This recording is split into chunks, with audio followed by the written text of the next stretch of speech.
This is a three-part film about a voyage across the South Atlantic Ocean from Cape Horn to the Cape of Good Hope. Part 3, which concludes this film, includes a landing on the very remote islands of Tristan da Cunha and Nightingale, and ends our voyage with a visit to the remarkable city of Cape Town. Tristan da Cunha is a seldomly visited island almost midway between South America and Africa. Leaving South Georgia, we had a 5-day transit to reach Tristan da Cunha.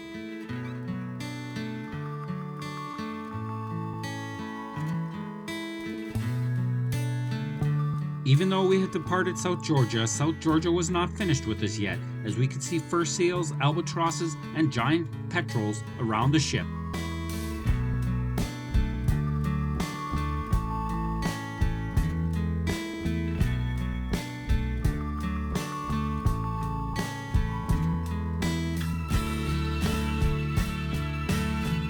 The 5 days of transit time was happily passed by watching the birds, reading, and relaxing. We opted to have supper out on the deck, which turned out to be very cold.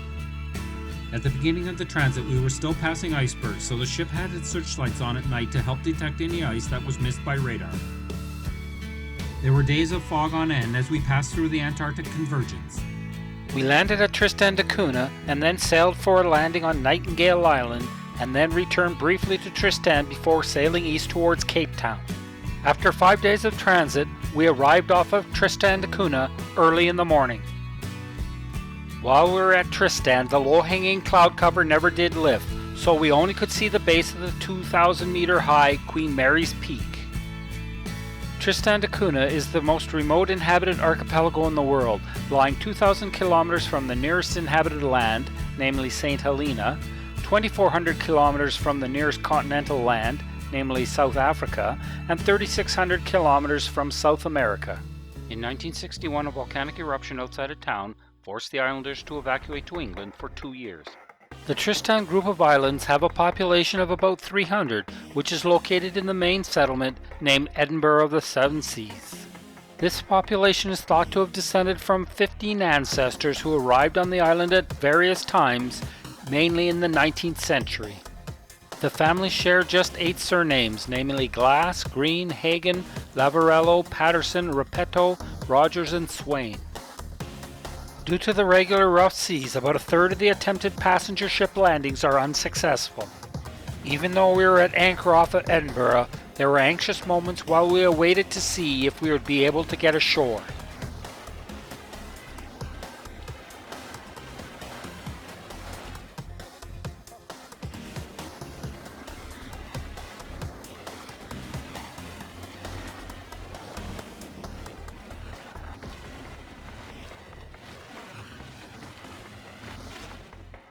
Due to the large swells, getting ashore was an adventure, starting with just getting safely into the Zodiacs as they bobbed up and down, and then as the Zodiacs rode up and down over the swells.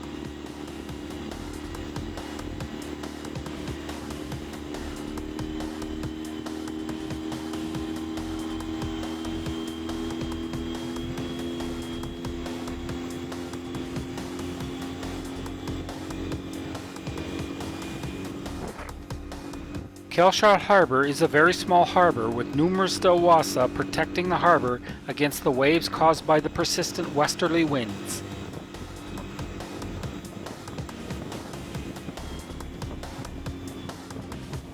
When we landed on Tristan, it had been 11 months since the last ship was able to put its passengers ashore there.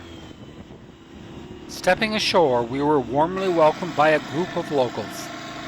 One source of valuable foreign earnings comes from the royalties from the crayfish or Tristan rock lobster industry, which sells mainly to the United States and Japan. The Tristan rock lobster features on the coat of arms and flag of Tristan da Cunha. Fortunately, our ship's chef bought lobster for a lobster supper on board. All Tristan families are farmers, owning their own livestock, some of which freely wanders around town. All land is communally owned, and outsiders are not allowed to buy land or settle on Tristan. The town's government buildings are small and unpretentious.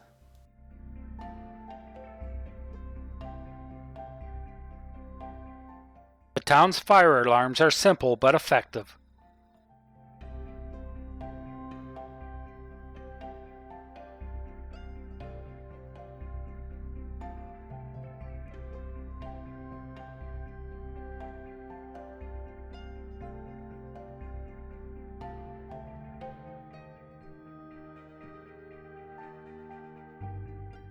St. Joseph's Catholic Church was built in 1996 to replace a smaller church. Atop its spire is a weather vane decorated with a southern right whale.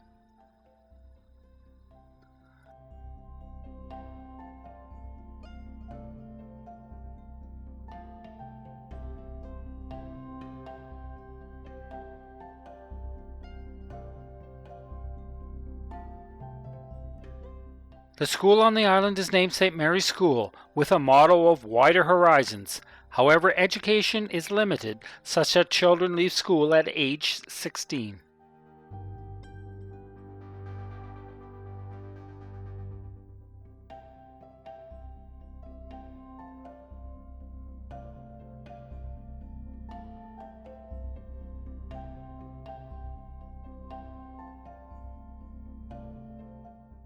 There are many garages in town, but their construction is simple, with repurposed materials being widely used. We had the option of hiking up to the top of the 1961 volcano beside town, or walking several kilometers out to the potato patches. The potato patches seem more interesting, as it would allow us to see the countryside outside of town. Once outside of the town, there is a grassy plain that runs down to the potato patches. The verdant plain slopes down to the sea cliffs and is crossed by normally dry riverbeds called gulches that spring to life during heavy rains.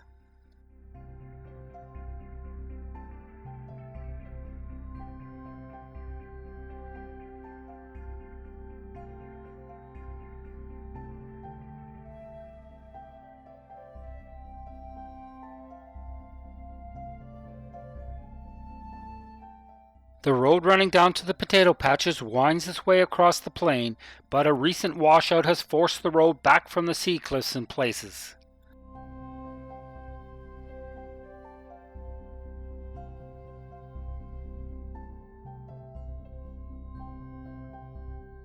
The potato patches are small walled fields where potatoes and other vegetables have been grown for over 150 years. The fields offer shelter from the gale-force winds on this exposed part of the island. Every island family owns and cultivates several patches, and all help to plant, tend, and harvest the crops. At the potato patches are small huts that provide beds, stoves, chairs, and tables for islanders who want a weekend away from the settlement of Edinburgh. Leaving the potato patches, it was time to walk back to town and wander around to see the picturesque village.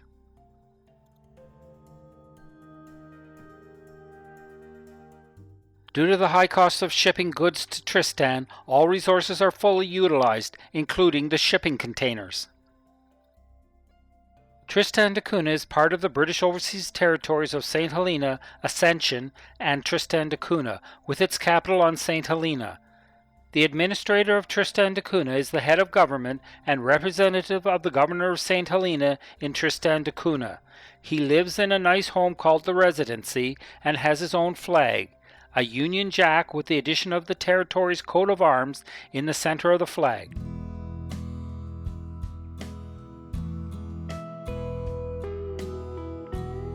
Looking at the large boats that were tied down, it was obvious that Edinburgh of the Seven Seas experiences very high winds indeed.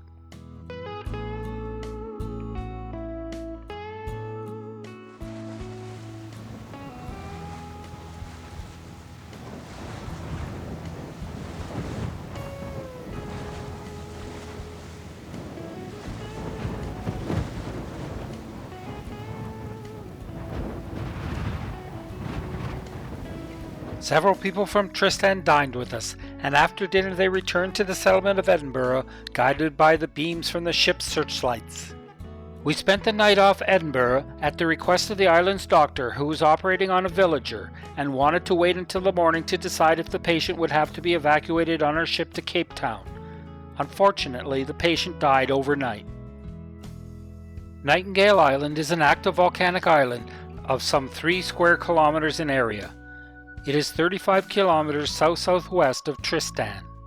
Nightingale Island is known as a breeding ground for various types of seabirds, and wildlife conservation efforts are ongoing, in part funded by money that the tourists pay for the mandatory guides from Tristan. When we arrived off Nightingale, the surface of the ocean around us was dotted with giant petrels that were aggressively competing amongst themselves for food.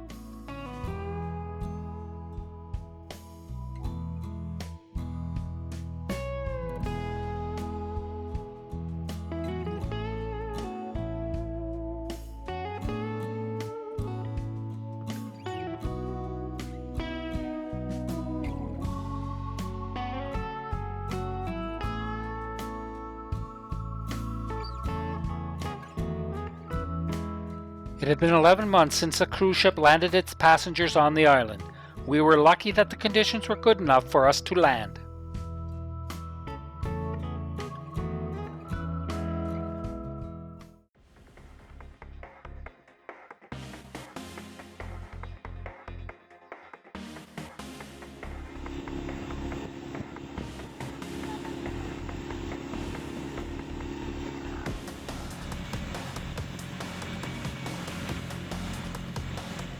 There was lots of bobbing around during our Zodiac ride over the chop to the small landing site on Nightingale.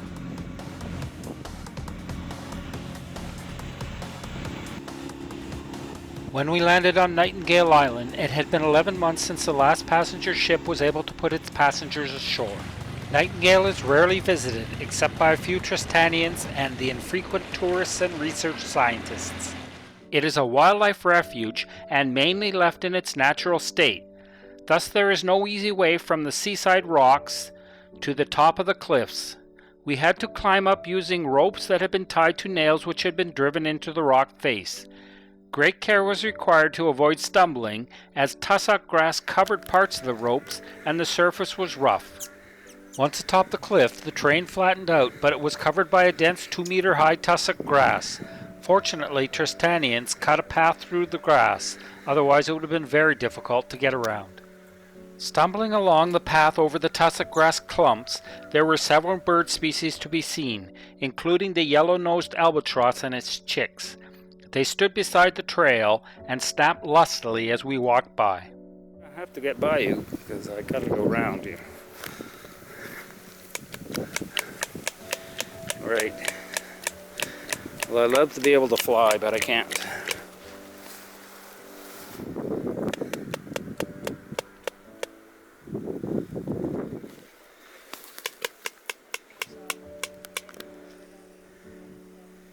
What you doing? You don't appear to be entirely happy to see me.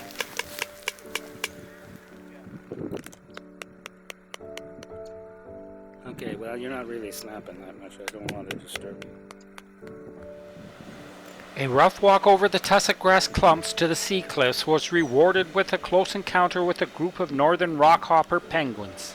In 2011, a bulk carrier ran into Nightingale Island. Needless to say, the ship broke apart, spilling both its cargo of soybeans and, more importantly, its fuel oil. The northern rockhopper penguins, with their black and yellow frills on their heads, were the most beautiful of the 7 penguin species that we saw during our voyage.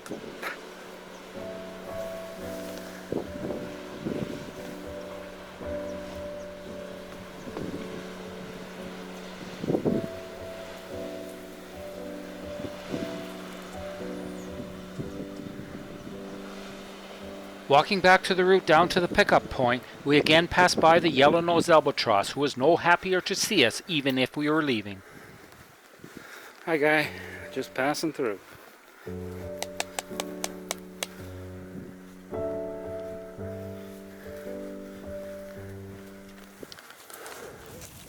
Arriving at the cliff down to the boat pickup point, we stopped to see the view out over the satellite islands called Middle and Stoltenhof Islands that lie a short distance offshore from Nightingale.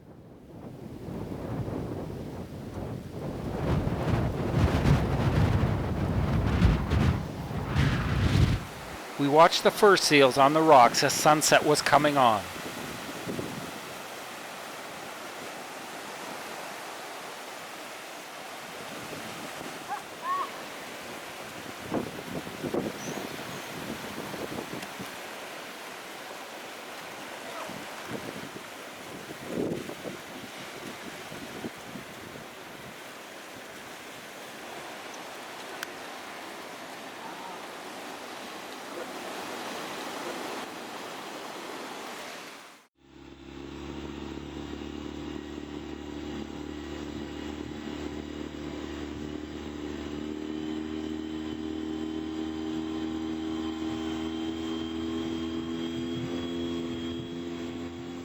Returning to our ship on a Zodiac, we could at last see the peak on Nightingale Island, and were treated to a beautiful sunset.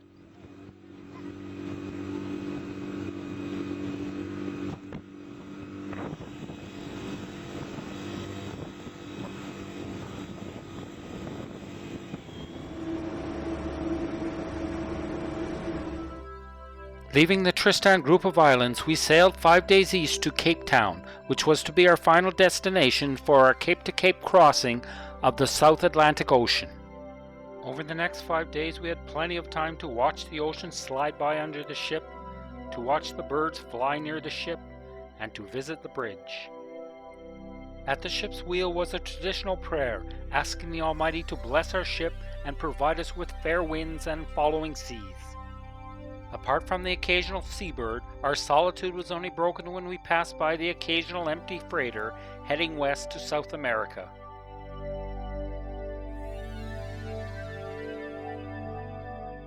On several evenings we had a glorious sunset before it was time to head off to supper, after which we'd enjoy a nightcap while listening to Krasimir, our Bulgarian piano player, before heading back to our cabin.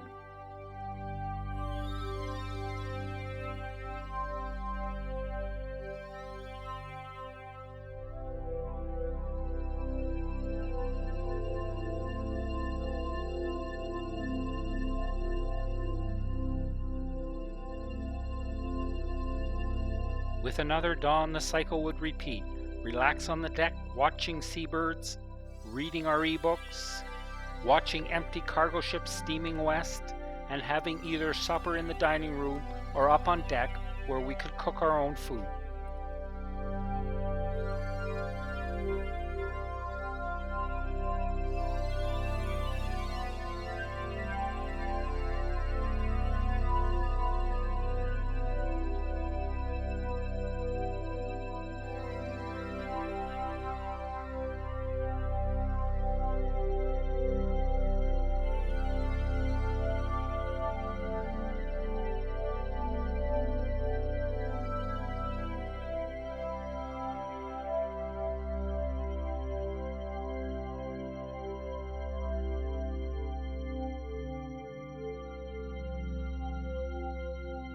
As we neared Cape Town, our Cape-to-Cape crossing of the South Atlantic Ocean was entering its final chapter. Finally, after 5 days of transit, Cape Town hove into view. Fortunately, it was a clear day, and we had an excellent view of Cape Town nestled under Table Mountain. Sailing along the coast towards the harbor, we could see several southern right whales near the shore, but unfortunately they were far from our ship. Approaching the harbor, the pilot boat plowed out through the seas to meet us.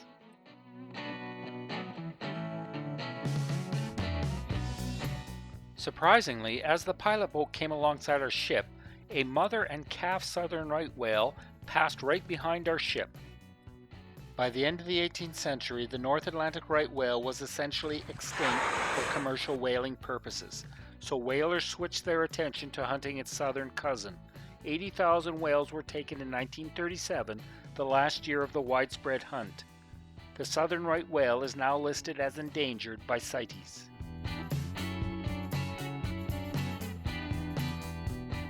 While the mother had a black back, the calf had a mottled white one. A V-shaped blow is characteristic of the right whale.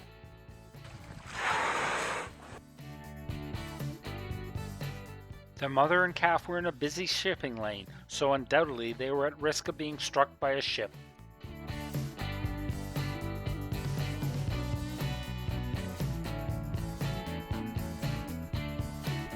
Right whales got their name because whalers thought they were the right ones to hunt, as they float when dead and often swim within sight of the shore.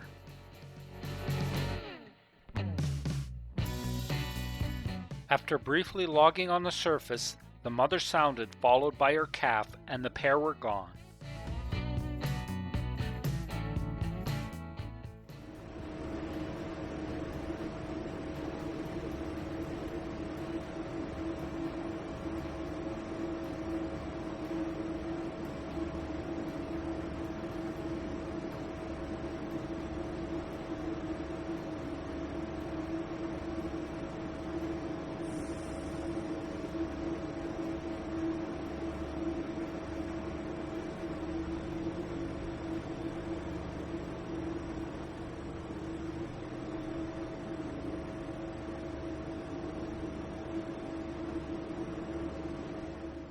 We docked beside the Semester at Sea ship, which was on a 112-day voyage from California to England.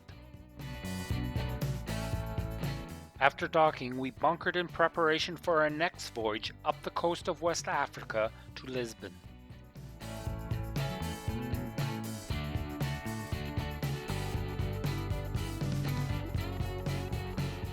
We had a couple days in Cape Town, and our first activity was a visit to Bocap on the slopes of Signal Hill. Bocap was formerly known as the Malay Quarter. To get to Bocap, we walked past the synchro lift, which lifts boats out of the water for repair. There were numerous foreign fishing boats being repaired.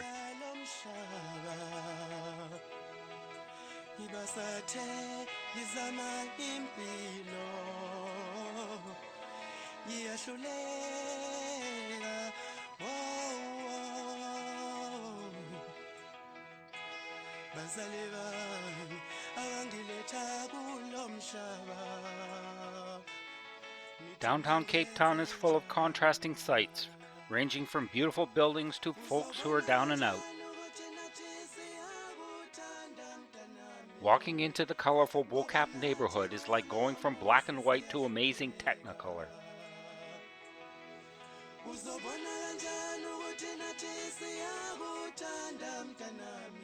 On the Nurul Islam Mosque was the chilling exhortation of Islam over culture. The residents of Bocap are mostly descended from slaves who were imported to the Cape from Southeast Asia by the Dutch during the 16th and 17th centuries. They brought Islam with them, and so the neighborhood has many mosques.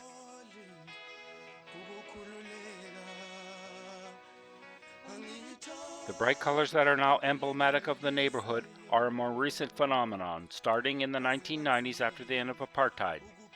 Painting the homes in bright, cheerful colors was a way to express happiness and joy, and has developed into a tradition throughout the neighborhood. Owners may paint their homes whenever they want to, just as long as there's variety on the street.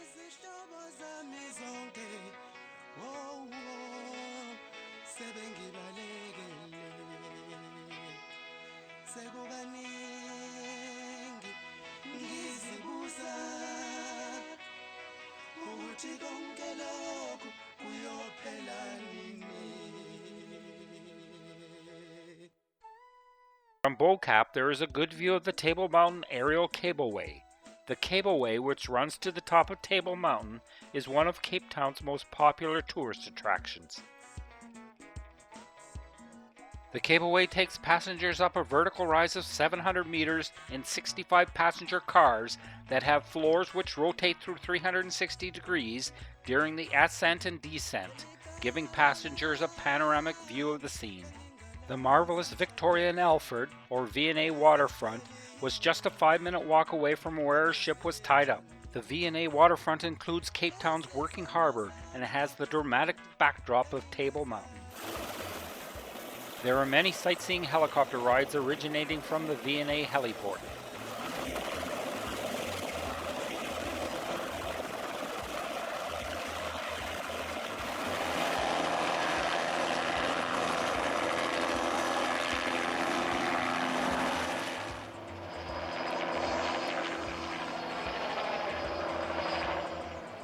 There are many tourist cruises available from the V&A harbor, including one on the ever-popular pirate ship.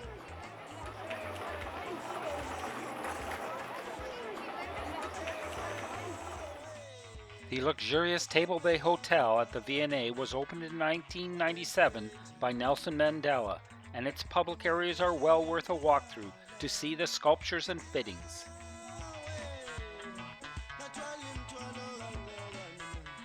While there were many inanimate seals in the hotel, out front in the harbor, seals and boats glided past.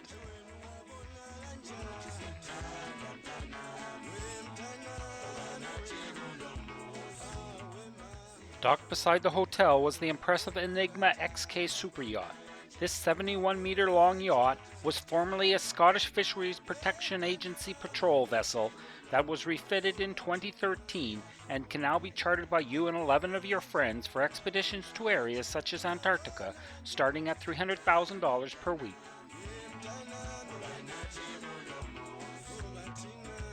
The evidence that this was a luxury yacht was when a crewwoman was detailed to polish the dirty stainless steel hawser pipe plate.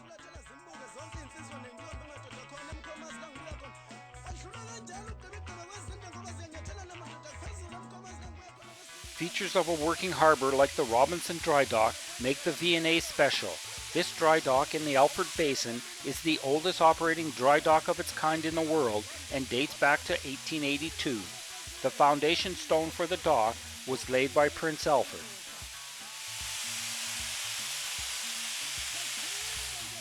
Right beside the dry dock is the watershed, which houses a large, wonderful craft market.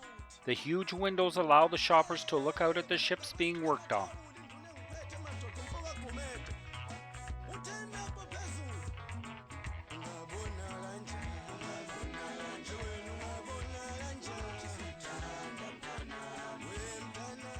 The V&A is wonderful to explore, as around every corner there is something interesting to see, ranging from sculptures to an aquarium to the waterfront swing bridge beside the beautiful clock tower built in 1882.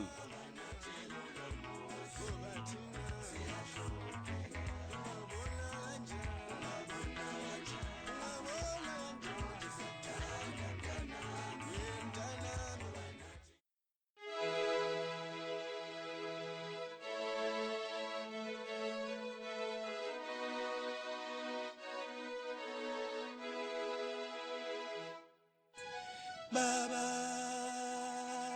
nawe mama, sengeshlulekile impilo yalomhlaba.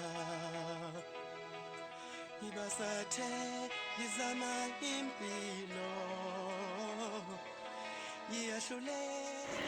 As we were staying in the harbor on our ship, we could smell the sea and watch the activity in the harbor, including the dredging operation at the Golden Dawn.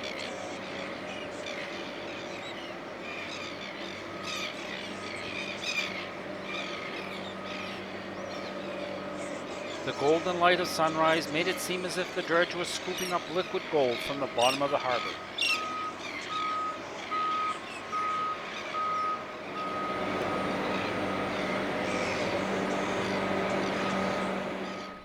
Our final activity in the Cape Town area before we sailed up the coast of West Africa was a wine tasting tour in the Western Cape. Leaving the ship, we drove past the remarkable elevated freeway to Nowhere that the city abandoned in 1977, citing a lack of funds. As elsewhere in the world, Cape Town has some cell phone towers disguised as trees. Cape Town suffers from urban sprawl, so it took us a while before we got out into the countryside. Fairview Estate, just outside of Paro, was our first winery visited. The first recorded wine production on the property was in 1699, and grape cultivation has continued to this day.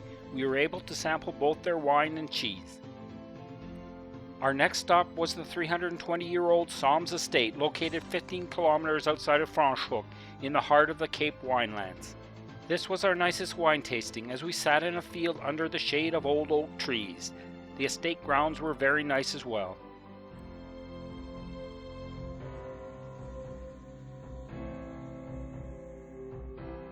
To get to the Beierskloof estate, we drove through the pretty university town of Stellenbosch.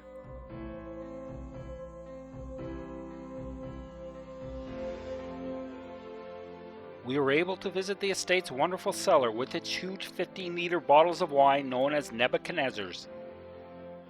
After an excellent lunch, we visited the Villiera wine estate north of Stellenbosch. Unlike the other estates we visited, this winery makes a sparkling wine called Villiera Méthode Cap Classique, which is known to the French as champagne.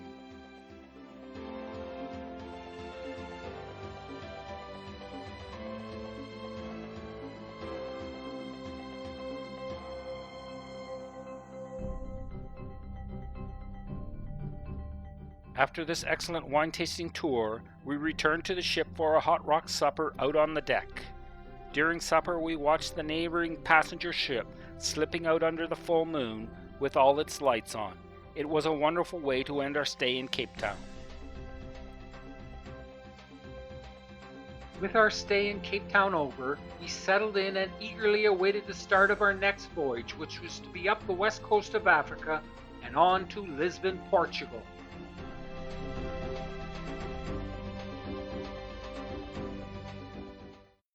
Take me somewhere nice, to some tired island in your heart called paradise. If you enjoyed this film, please subscribe and like. There are many more similar films available on my channel.